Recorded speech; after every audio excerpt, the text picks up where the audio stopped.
ஆமேன். அல்லேலூயா. உங்கள் யாவருக்கும் என்னுடைய அன்பின் வாழ்த்துக்கள்.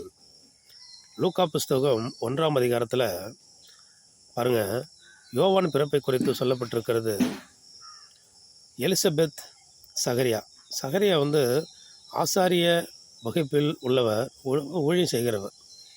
அவருடைய ஆலயத்தில் தூபம் காட்டுகிற ஊழியத்தை செய்து கொண்டிருக்கிறார். ஒரு நாள் தேவதூதன் உள்ளே பிரவேசித்து, உன்னுடைய வேண்டுதல் கேட்கப்பட்டது, உன் மனைவி எலிசபெத் கற்பந்தரித்து ஒரு குமாரனை பெறுவார், அவருக்கு யோவான் என்று நீ பெயரிடு, அவர் பெரியவராக இருப்பார், பிதாக்களுடைய இஸ்ரவேல் ஜனங்கள் எல்லாரும் என்ன பண்ணுவார், கர்த்தரிடத்தில் திருப்புவார்னு சொல்லி அவர் போயிடுறாரு.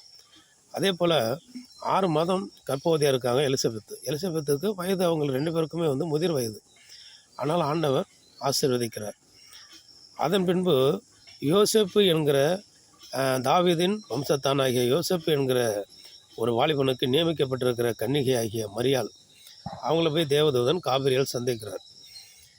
என்ன சொல்கிறாங்க, ஸ்திரீகளுக்குள்ளே நீர் ஆசீர்வதிக்கப்பட்டவள், கர்த்தர் உன்னோடு கூட இருக்கிறார், உனக்கு ஒரு உன்னதமானவர் உண்மையில் நிழலிடுவார், நீ கற்பந்தரித்து ஒரு குமாரனை பெற, அவருக்கு இயேசு என்று நீ பெயரிடுவாயாக அப்படின்னு சொல்லும்போது மரியாள் சொல்லுவாங்க, இது எதனால் எப்படி ஆகும், நான் புருஷனை அறியேனே அப்படின்னு சொல்லுவாங்க.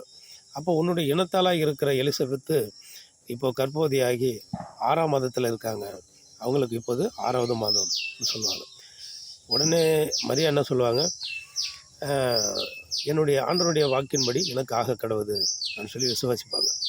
உடனே அவங்க புறப்பட்டு எலிசபெத்தை பார்க்க முடியாது, மலைநாட்டில் யூதேயா தேசத்தில் மலைநாட்டுக்கு போகிறாங்க. அங்கே போயிட்டு சகரியாவின் வீட்டுக்குள் பிரவேசித்து எலிசபெத்தை சந்தித்த பொழுது அவங்க வாழ்த்துறாங்க. மரியாள் அவங்களை வாழ்த்தும் போது தன் வயிற்றில் இருக்கிற பிள்ளை களிப்பாய் துள்ளிற்று அப்படின்னு சொல்லி, உடனே மரியாள் இருவரும் என்ன பண்ணுறாங்க, ரொம்ப சந்தோஷப்பட்டு மரியாள் ஆண்டவரை துதித்து ஒரு 10 வசனங்கள் கீழே அதற்கு பிறகு அவங்க ஆண்டவரை வாழ்த்தி அவங்க சொல்லியிருப்பாங்க. பாருங்கள், இந்த நாட்களில் மரியாள் தன்னுடைய வயிற்றில் சுமந்திருக்கிற இயேசுவோடு கூட யோவானு கருவுற்றிருக்கிற நேரத்தில் குழந்தைகளை சந்திக்கிறாங்க, குழந்தை துள்ளிற்று. அதே போல் தான் திருச்சபையும் நம்ம இயேசு கிறிஸ்துவை ஏற்றுக்கொண்டு கிறிஸ்துவை தன்னுடைய இருதயத்திலே வைத்து கொண்டு நம்ம வாழ்கிற பொழுது, நாளைக்கு நமக்கு வாழ்க்கை முடிந்து நாமும் விண்ணுலகம் செல்லுகிற பொழுது அங்கே ஆண்டவரை கண்டு நம்மளுடைய ஆத்மா துள்ளும், நம்மளுடைய ஆத்மா துள்ளி மகிழும். ஆமேன். அல்லேலூயா.